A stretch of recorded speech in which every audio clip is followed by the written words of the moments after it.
Enquanto você assiste a este vídeo, existe uma zona crítica para a tecnologia se expandindo exatamente sobre o Brasil. Agências espaciais sabem que se o nosso escudo magnético falhar em algum lugar primeiro, não será acima de Nova York ou Tóquio. O trecho mais frágil hoje está sobre o Atlântico Sul e o Nordeste brasileiro. Imagina que você está dentro da Estação Espacial Internacional. Lá fora, tudo parece silencioso, até que o alarme de radiação trava os sistemas e a ordem de Houston chega num sussurro tenso. Fechem as blindagens. Agora, você está cruzando o céu do Nordeste brasileiro e, mesmo de olhos fechados, começa a ver relâmpagos explodindo dentro da sua retina. Isso não é um treino, é o seu sistema nervoso reagindo ao bombardeio de partículas que o escudo do planeta não conseguiu segurar. Em uma frase simples, o que está em jogo é isto: existe uma fenda invisível no escudo do planeta, bem em cima do Atlântico Sul, que deixa passar mais do bombardeio cósmico que deveria ser desviado. A NASA e outras agências monitoram que muitos técnicos chamam simplesmente de a fenda. No jargão oficial, o nome é Anomalia Magnética do Atlântico Sul, mas na prática, ela funciona como uma zona de exclusão espacial. Um trecho de órbita em que a proteção natural da Terra é tão enfraquecida que os protocolos mudam. Na linguagem fria dos relatórios, é só uma anomalia. Na visão de quem depende desses dados, é uma ferida aberta no escudo magnético. Ao longo deste vídeo, você vai ver como essa fenda afeta diretamente satélites que sustentam o seu GPS, parte das previsões de tempo, comunicações, observação do clima e até transações digitais. E por que essa fraqueza se concentra exatamente sobre o Brasil? Se você sempre acreditou que o campo magnético protege todo mundo do mesmo jeito, prepare-se. Essa é a parte em que o planeta mostra que tem lado mais vulnerável. Quando você olha para o céu, tudo parece calmo, mas acima dessa calma aparente, essa fenda funciona como um ponto de entrada, onde partículas energéticas vindas do espaço conseguem chegar mais fundo do que em quase qualquer outro lugar do mundo. Não é um buraco visível, não é um rasgo que você enxerga a olho nu, é uma fraqueza medida por instrumentos, mapeada em cores em telas de centros de controle, que transforma o trecho de céu entre o Atlântico Sul e o Nordeste em área marcada com alerta permanente. Nos relatórios de agências espaciais, essa região aparece como anomalia magnética do Atlântico Sul. Atrás desse nome frio está um comportamento que engenheiros acompanham com atenção há anos. Satélites que cruzam essa fenda registram mais erros de leitura, mais interferência, mais eventos de radiação atingindo componentes sensíveis. Em alguns casos, determinados sistemas são desligados antes de entrar nessa zona e religados só depois de sair dela. Em quase todo o resto da órbita, isso é raro. Aqui, virou rotina. Esqueça a imagem de um escudo perfeito envolvendo a Terra. Durante muito tempo, a escola te mostrou o campo magnético como um desenho bonito, com linhas suaves e simétricas. A realidade medida em órbita é bem menos confortável. O núcleo da Terra se movimenta, o fluxo de metais lá embaixo muda, e o resultado é um campo cheio de irregularidades, com pontos mais fortes e pontos mais fracos. Essa fenda sobre o Atlântico Sul é hoje o exemplo mais extremo dessa assimetria. Pensa nesse campo magnético como um vidro protetor em volta do mundo. No mapa global, essa região aparece como a parte em que o vidro está mais fino, perto do limite, e justamente debaixo desse vidro afinado, passam satélites de navegação, sistemas que alimentam mapas no seu celular, plataformas que captam imagens de nuvens e tempestades, e parte da malha de comunicação que conecta continentes. A maior parte das pessoas nunca ouviu falar dessa fenda, mas vive apoiada em serviços que cruzam esse ponto todos os dias. Para deixar tudo um pouco mais inquietante, as medições mostram que essa área não está parada. Ela cresceu e se deslocou nas últimas décadas, como uma rachadura que insiste em se espalhar. Existe um trecho específico da órbita da Terra em que o protocolo de cautela fica mais rígido, não é sobrevoando zonas de conflito, nem passando por tempestades comuns na atmosfera. É ao entrar nesse corredor silencioso acima da América do Sul, onde a fenda no escudo magnético é mais evidente. Esse corredor passa exatamente sobre o Atlântico Sul e o Nordeste brasileiro. Para quem está no chão, nada muda no horizonte. Para quem está na órbita baixa, os gráficos mudam de cor. Contadores de partículas aceleram e alertas discretos piscam em telas de controle. Ao atravessar essa região, muitos satélites seguem um roteiro bem claro. A sensibilidade de certos sensores é reduzida, experimentos mais delicados são pausados, sistemas que não são essenciais naquele momento são desligados por alguns minutos.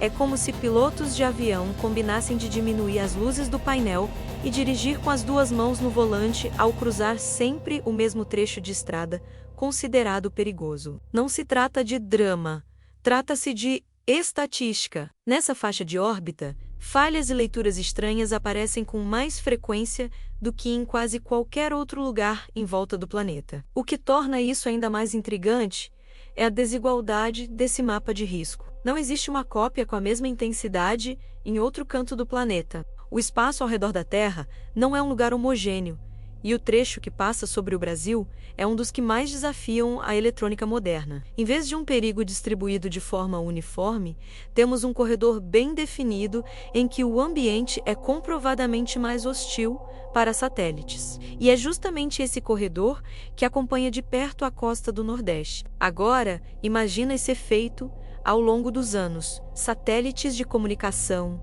de observação da Terra, de navegação, todos cruzando a mesma região mais vulnerável em suas órbitas. Dia após dia, cada travessia adiciona dados sobre falhas, correções automáticas, pequenas anomalias de leitura. Com o tempo, esses registros formam um desenho que nenhum engenheiro consegue ignorar. Existe uma faixa de céu sobre o Atlântico Sul que exige mais cuidado, mais margem de segurança e mais ajustes finos. Quanto mais a nossa sociedade se apoia em sistemas em órbita, mais relevante essa fenda se torna. E tudo isso acontece antes da parte realmente perigosa. Quando você coloca um mapa comum do Brasil na mesa, vê estados, capitais, rodovias. Mas, se sobrepõe a esse mapa as linhas de intensidade do campo magnético, outro contorno se destaca. Uma mancha se estende sobre o Atlântico Sul e encosta diretamente no Nordeste. Dentro desse desenho, nomes familiares ganham um peso novo. Natal, Recife, Fortaleza, Maceió, João Pessoa, São Luís deixam de ser apenas destinos turísticos e passam a ser coordenadas debaixo da maior fraqueza medida no escudo magnético do planeta. Em Natal, o brilho discreto no horizonte em certas noites não parece se comportar como simples poluição luminosa. Em Recife, moradores perto da costa falam de um zumbido distante vindo do mar em madrugadas de céu limpo, difícil de apontar para uma única fonte. Em Fortaleza, há relatos de noites em que as estrelas parecem tremer mais do que o normal, como se o ar estivesse diferente. Isso não afeta só as capitais. Cidades do interior, como Quixadá, no Ceará, ou Caicó, no Rio Grande do Norte, ficam em áreas de rochas antigas e ricas em minerais, onde muita gente nota que o sinal de rádio ou de celular se comporta de forma estranha em tardes de calor extremo. Essas cidades acabam funcionando, na prática, como sensores humanos plantados exatamente embaixo da região em que o escudo magnético é mais fino. Esse contraste entre o que o olho vê e o que os instrumentos mostram é uma das chaves dessa história. Quem caminha pela praia em Fortaleza vê mar, gente, prédios, trânsito. Quem monitora o céu sobre Fortaleza vê barras de radiação um pouco mais altas, gráficos com linhas mais irregulares, setores coloridos com tom de alerta em cima do mesmo litoral. São duas camadas da mesma realidade. A do morador que confia no céu azul como cenário, e a do técnico que vê ali um ponto de atenção constante. Mas a pergunta que quase nunca aparece em público é simples.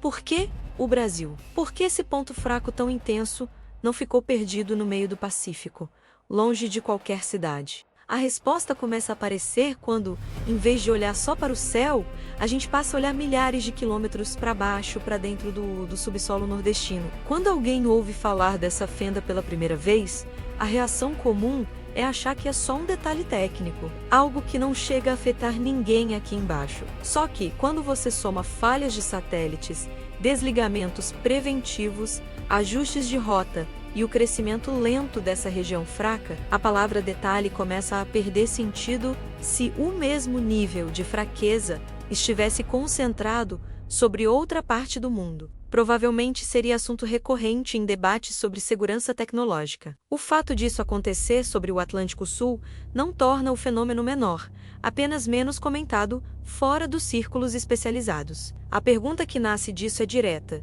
se essa fenda continuar se expandindo ou se intensificando, qual será o primeiro impacto que vamos sentir de forma clara aqui embaixo? Mais notícias vagas sobre satélites com problemas técnicos, mais quedas curtas em comunicações em momentos críticos, erros curiosos em previsões de tempestades ou algo mais concreto, que faça essas cidades começarem a olhar para o próprio céu com outros olhos. O certo é que não estamos diante de uma fotografia congelada, e sim de um processo em andamento. Imagine agora um navio cargueiro se aproximando do porto de Suape, em Pernambuco, em uma noite de mar calmo. No painel, todos os sistemas parecem estáveis, até que, por alguns instantes, o mapa some. A bússola digital gira sem sentido, e pequenos alarmes se acendem. Logo depois, tudo se normaliza, como se nada tivesse acontecido. Para a tripulação, vira uma história curiosa contada no café da manhã. Para quem analisa relatórios de sistemas, é mais um ponto marcado na rota que passa sob a fenda magnética. Esse tipo de falha breve raramente chega ao noticiário, mas é justamente assim que padrões perigosos se formam. Um satélite registra um erro de posicionamento ao cruzar o Atlântico Sul. Outro, semanas depois, precisa reiniciar parte de sua eletrônica ao passar pela mesma faixa. Um sistema de navegação em alto mar registra perda de sinal concentrada em uma combinação específica de latitude e longitude.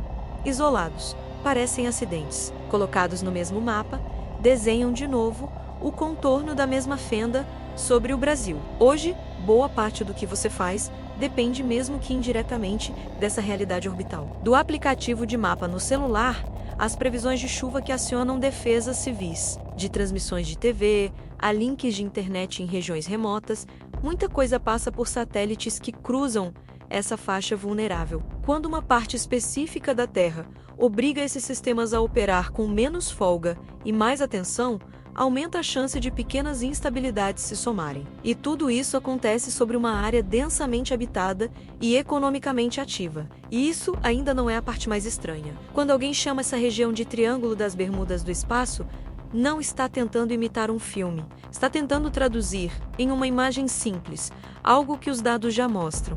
Existe uma área específica da órbita em que as coisas dão mais errado do que deveriam. Não são navios sumindo em neblina, mas são satélites entrando em modo de proteção, sensores desligados, bits mudando de estado sob bombardeio de partículas. A diferença é que neste triângulo temos medições, não apenas lenda, ao traçar as órbitas de satélites de comunicação, observação climática e pesquisa científica e sobrepô-las ao mapa da anomalia. A coincidência é óbvia. As rotas mais usadas cruzam a área em que o campo magnético é mais fraco, e é ali que as taxas de erro disparam.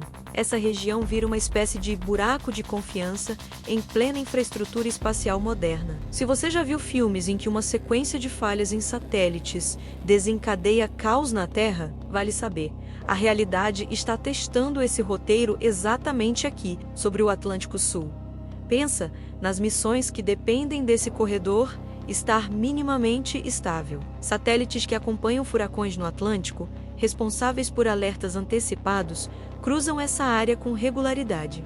Instrumentos que observam o universo profundo, instalados em órbita baixa, precisam desligar sensores ao atravessar essa faixa para não serem danificados. A zona do mapa, que para muitos é apenas um canto em azul, para planejadores de missão, é um espaço marcado em vermelho com a palavra tensão. E mesmo assim, a anomalia não está se comportando como algo estabilizado. Nas últimas décadas, observações indicam que ela se expandiu e começou a apresentar sinais de divisão em sub-regiões, como se estivesse se partindo em dois núcleos principais. É como ver uma mancha escura em um exame de imagem começando a se alongar e se ramificar. O lugar que um dia foi apenas um ponto problemático está se transformando em uma área mais complexa e mais difícil de contornar. Cada centímetro a mais no espaço significa mais operações críticas expostas a um ambiente mais hostil. Se você pudesse enxergar o subsolo do Nordeste em transparência, veria muito mais do que areia, rocha e água. Encontraria blocos antigos de crosta continental, estruturas profundas, formações ricas em certos minerais que interagem de forma diferenciada com o campo magnético. Em vez de imaginar apenas um chão sólido, pense em uma espécie de circuitaria mineral, um emaranhado de rochas que, em certas regiões, funciona quase como um hardware natural conectado ao campo da Terra.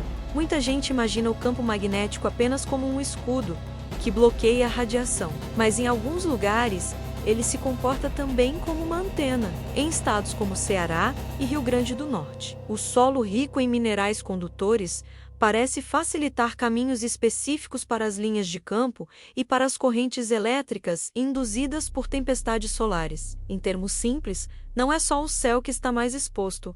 A própria Terra ajuda a concentrar e redistribuir parte dessa energia invisível. Esse comportamento do subsolo ajuda a entender por que a anomalia magnética se manifesta com tanta força justamente ali, em áreas onde há variações bruscas na densidade e na composição das rochas. O campo magnético tende a se comportar de forma menos homogênea. Linhas que deveriam ser suaves se comprimem, se abrem, se inclinam. Em vez de uma barreira uniforme, você tem um mosaico, e quando esse mosaico se alinha com rotas de satélites e com a faixa impactada por partículas vindas do Sol, a complexidade aumenta. Por muito tempo, essa combinação de rochas singulares e campo magnético peculiar foi vista mais como curiosidade geológica do que como algo central para a segurança tecnológica. Só que, à medida que nossa dependência de satélites cresceu, esse detalhe deixou de ser detalhe. A mesma região que chama atenção por sua geologia, por seus recursos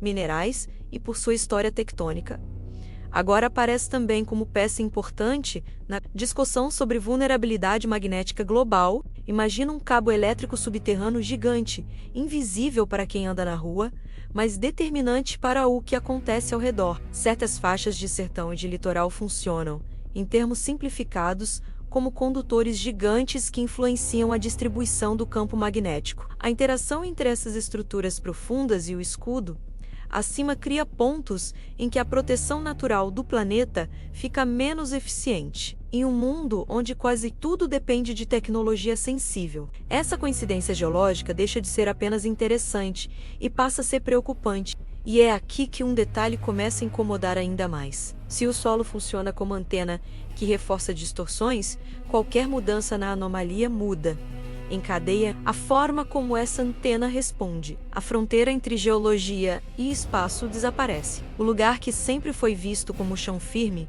entra no mesmo conjunto de vulnerabilidade que o teto invisível. E, quando você passa a ouvir relatos de moradores descrevendo o céu como estranho justamente nessas áreas, a sensação de que ainda falta encaixar algumas peças fica impossível de ignorar. Quixadá, Natal, Recife, João Pessoa, Maceió, São Luís. Em guias turísticos, esses nomes evocam paisagens. Em relatos que se repetem há décadas, vira um cenário de luzes silenciosas, objetos que sobem do mar em silêncio, clarões que cortam o céu em trajetórias fora do comum. Quando você pega essas histórias contadas por gente de idades e épocas diferentes e coloca por cima um mapa da anomalia magnética, a coincidência geográfica começa a ficar incômoda. As mesmas faixas do céu que acumulam relatos de estranheza são as que aparecem em vermelho nos mapas de fraqueza do campo. Em Quixadá, as formações rochosas sempre alimentaram histórias de coisas que não são daqui. Moradores falam de luzes entre as pedras, objetos pairando sobre o horizonte, noites em que o céu parece mais pesado. Em Natal, pescadores contam sobre clarões que parecem sair do mar, acompanhados de episódios em que rádios e equipamentos se comportam de forma estranha. Em Recife, relatos antigos mencionam pontos luminosos no horizonte que sobem e descem, como se ignorassem o movimento esperado de qualquer aeronave conhecida. Nada disso prova um único tipo de fenômeno, mas o mapa onde tudo isso acontece é sempre o mesmo. Se esses relatos estivessem espalhados de forma uniforme pelo planeta, seria fácil jogar tudo na conta da imaginação. O problema é que eles se multiplicam justamente em cidades alinhadas com o corredor da anomalia. Não é tanto uma questão de perguntar se cada caso aconteceu exatamente como foi descrito, e sim de observar o padrão. Por que pessoas em diferentes épocas e contextos sem se conhecer descrevem essa região do céu como diferente, enquanto instrumentos científicos apontam a mesma faixa como a mais vulnerável do escudo da Terra? Há quem argumente que tudo isso é apenas ilusão de ótica, influência de filmes ou interpretação errada de fenômenos comuns. Mas essa explicação começa a perder força quando você ouve histórias vindas de tempos em que cultura pop, internet e efeitos especiais ainda não ditavam o imaginário. Pescadores mais velhos, pilotos, moradores do interior, cada um com seu vocabulário, descrevendo sensações parecidas de noite clara demais, de estrelas que não se comportam como estrelas, de silêncios estranhos no ar. Em paralelo, mapas de fluxo de partículas e intensidade magnética pintam essas mesmas coordenadas com cores de alerta. E talvez o detalhe mais perturbador seja este: enquanto esses relatos são tratados como curiosidade regional, a mesma região aparece em estudos globais como um dos pontos críticos do planeta. De um lado, quem mora nessa cidade sente, na pele, que o céu ali tem algo de diferente. Do outro, quem acompanha os dados vê a mesma área como a maior ferida do escudo magnético terrestre. Entre essas duas perspectivas, falta apenas um elo mais claro, e esse elo começa a ficar visível quando acrescentamos mais um ingrediente a essa história: o Sol. Estamos entrando em um período de máxima atividade solar, em que o Sol tende a produzir mais tempestades de partículas e ejeções de massa coronal. Em outros ciclos, esses eventos já foram capazes de causar apagões pontuais e interferências fortes em comunicações, mesmo em regiões onde o campo magnético é mais estável. Agora, essa próxima fase de atividade intensa vai atingir uma Terra em que a fenda sobre o Atlântico Sul está mais marcada do que nas décadas anteriores. De tempos em tempos, o Sol libera tempestades de partículas carregadas que atravessam o espaço e atingem o entorno do planeta. Em muitos casos, o campo magnético desvia a maior parte desse fluxo, protegendo a superfície. Só que, quando esse bombardeio encontra uma região já fragilizada, como a anomalia sobre o Atlântico Sul, o cenário muda. Em vez de bater em um escudo grosso, essa energia extra atinge um ponto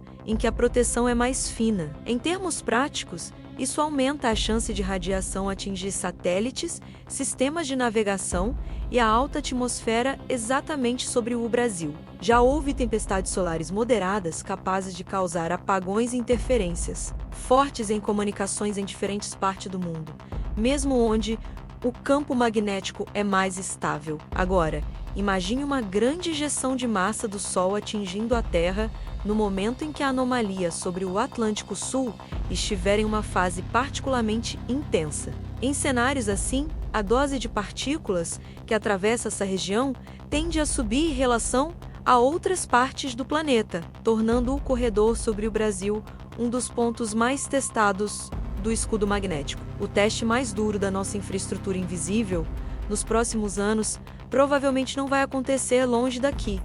Vai acontecer exatamente sobre as nossas cabeças. Quem está no chão, no entanto, costuma perceber apenas o reflexo mais suave desses eventos. Um aviso de instabilidade em serviços de comunicação. Uma nota rápida no noticiário sobre tempestade solar. Talvez um erro em aplicativos de mapa ou previsões que parecem mais erradas do que o normal. O elo entre essas pequenas falhas e o fato de que elas passaram por uma região de campo magnético enfraquecido raramente é feito para o público geral. Fica parecendo algo distante, quase poético, quando, na verdade, estamos falando de um teste real da nossa infraestrutura invisível. E tudo isso acontece antes do verdadeiro ponto sem volta. Muitos pesquisadores hoje enxergam o Atlântico Sul não apenas como um problema regional, mas como uma espécie de janela para o futuro magnético do planeta. O que está acontecendo ali agora?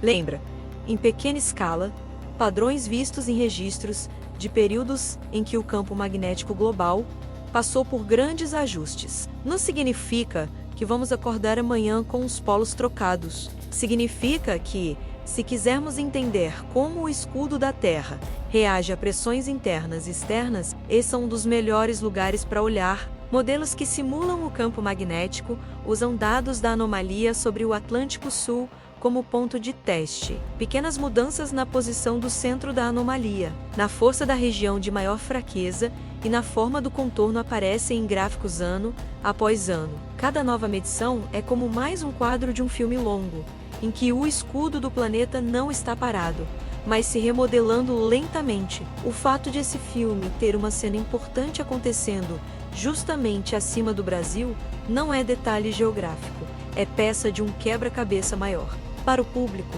tudo isso ainda parece algo distante. A ideia de que a Terra, como um todo, está ajustando seu campo magnético em escalas de tempo que fogem do nosso dia a dia, conflita com a sensação de estabilidade que aprendemos a ter. Só que pela primeira vez, estamos observando esses ajustes com instrumentos extremamente sensíveis. Vemos a anomalia crescer, se mover, talvez começar a se dividir. Vemos satélites sendo afetados, protocolos mudando, mapas se atualizando. Não é um boato, é um processo em andamento. E isso não interessa apenas a quem mora perto do Atlântico Sul, interessa a qualquer sociedade que depende de satélites de navegação global, de comunicações transoceânicas, de observatórios em órbita e de sistemas que assumem que o escudo magnético do planeta se comporta de forma previsível. A vulnerabilidade que hoje se concentra sobre o Nordeste e o Atlântico Sul pode ser um aviso prévio de tendências maiores. Ignorá-la seria como descartar os primeiros tremores antes de uma grande reforma estrutural.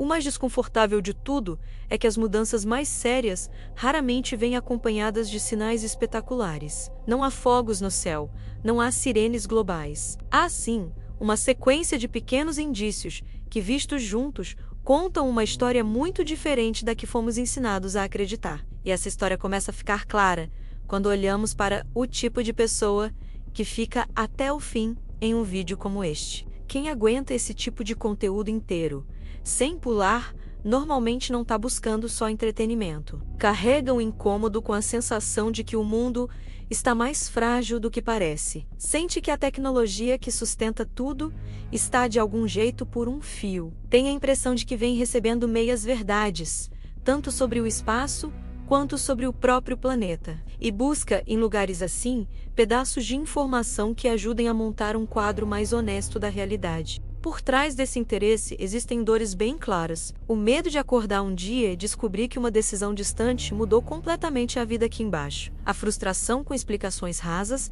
que repetem que está tudo sob controle, sem dizer o que, de fato, está sendo monitorado. A vontade de entender os pontos fracos do sistema, não para entrar em pânico, mas para sentir que, pelo menos, sabe onde pisa. Junto a isso, há um desejo forte de estar um passo à frente, de ter acesso a uma camada de informação que a maioria prefere não ver. É por isso que alguns gatilhos funcionam tão bem com esse público. O gatilho da revelação, quando um dado técnico ganha um significado prático e às vezes assustador. O gatilho do perigo iminente. Quando fica claro que não estamos falando de um evento hipotético em um futuro distante, e sim de algo que já está acontecendo agora, sobre nossas cabeças. O gatilho da exclusividade, quando você sente que está vendo um mapa, uma análise ou uma conexão que não aparece em vídeos rasos. E o gatilho da identificação, quando ouve o nome da sua cidade ou da sua região em um contexto que ninguém usa no dia a dia. Ao mesmo tempo, esse tipo de espectador está cansado de ser subestimado. Não quer promessas vazias, não quer ser arrastado por 20 minutos sem receber a resposta do que foi prometido no título. Gosta quando alguém é direto, quando entrega logo o ponto central e depois aprofunda, sem enrolar. E aceita muito melhor ouvir aqui.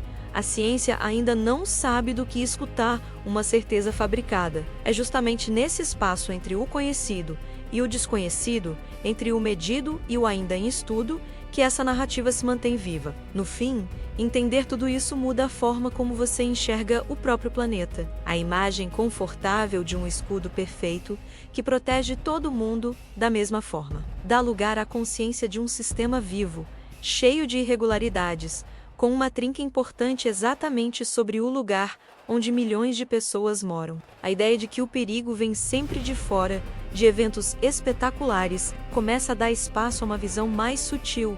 Às vezes, o ponto mais sensível do sistema está na forma como a Terra e o espaço se relacionam no silêncio de poucos quilômetros de altitude. Se você chegou até aqui, já percebeu que o céu do Nordeste não é apenas pano de fundo. Ele é protagonista de uma história que mistura geologia, física, tecnologia e escolhas humanas. E existe um detalhe que deixa isso tudo ainda mais intrigante. O Brasil não está no centro desse enredo por acaso, enquanto essa anomalia se desenrola sobre o Atlântico Sul. Outros pontos do país, como a Amazônia, começam a mostrar sinais próprios de comportamento fora do padrão. É como se diferentes regiões brasileiras guardassem, cada uma pista de um enigma maior sobre o estado real do planeta. Se tudo o que você ouviu até aqui parece assustador, isso é bom. Significa que você entendeu que não estamos falando de teoria distante, e sim de um processo real, em andamento,